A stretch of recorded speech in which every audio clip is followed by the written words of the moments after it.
kami sa warehouse, guys. Sama natin ito sa warehouse, guys. Nag-request kami ng mga parts. Hindi ko kami sa warehouse, nag-aantay. Masyadong matagal na dito sa warehouse ngayon kasi busy na sila yung pila. Pila. Vlogger yan, paring Jerson. Kaya sabi niya mag-collab daw kami. Ito naman, siyempre. Yan na, sama ka daw sa vlog niya. Yan, may tracking tayo, guys. Signature Galayan. Shout out ulit sa mga taga warehouse dyan.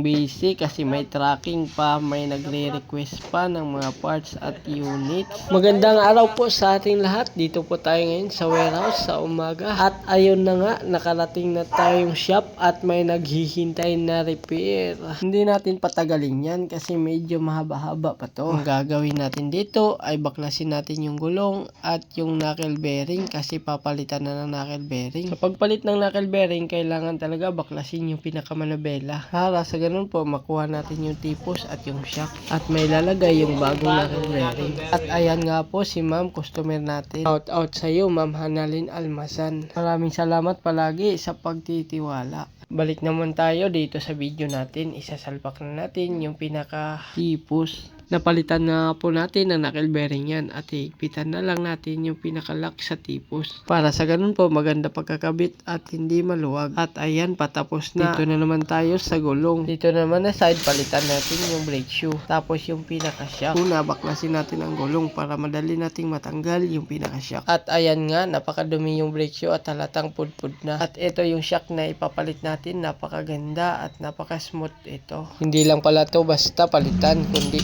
change oil din pala natin to, sabi ni ma'am. At ayan na nga, nabaklas na natin yung pinaka-shock at nababa na natin yung pinaka-differential. Siyempre, baklasin din yung lumang shock at papalitan ng bago. Ayun, inaangat na natin para malak na natin yung shock. Almost 80% na po pala patapos na ang ating ginagawa. Dito, hinigpitan na lang natin yung tornilyo sa gulong. Siyempre, double check natin yung mga tornilyo sa shock at sa swing arm. Ayun, natapos din, napakaangas yung shock. At dito rin po pala, check natin po yung battery ni ma'am kung goods pa po ba. Grabe po yung pagpamaintain ng e-bike ni ma'am kasi overall check up po talaga at kung kailangan palitan na po agad. Nitong mga customer, napaka-elegante po talaga. At ayan, bumukas po tayo ng sealed na battery. Ibig sabihin, bago at factory charge po yan galing sa warehouse. Mas maigi nga po pala na ipakita natin na bago ang ating kinakabit para hindi sila magduda. Yun lang naman talaga ang dapat mga ka-e-bike. Eto nga po, nagsisiris na tayo ng battery. Sa pagsisiris nga po, hindi pwedeng mabaliktad-baliktad yung wire. Color coding po yan mga ka-e-bike. At eto na nga, nasalpak na natin sa e-bike at tinitest natin kung nagana lahat. Goods pa tong battery nila ma'am, kaya dalhin nila at gawin nilang spare battery. At ayan, tinitest drive natin at